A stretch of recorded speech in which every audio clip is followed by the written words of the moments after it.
খরার প্রবণতা বাড়ায় কোচবিহার জেলায় বাড়ছে কাউন চাষের গুরুত্ব।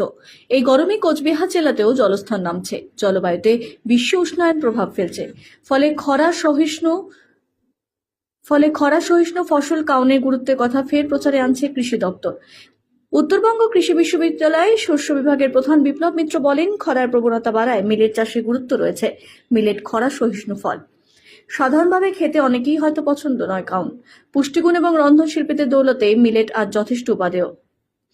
কি গুণ রয়েছে এই কাউনে? ছোট দানা বিশিষ্ট কাউনের চালে আছে প্রোটিন, ফাইবার, অ্যান্টিঅক্সিডেন্ট সহ আরো অনেক পুষ্টি উপাদান। অতিথি আপ্যায়নে, উৎসবে, পার্বণে কাউনের পায়েসের বেশ প্রচলন আছে। কাউন চাল দিয়ে শুধু পায়েসই নয়, বিরিয়ানি, ভুনা খিচুড়ি, এমনকি সাদা ভাতও রান্না করা যায়।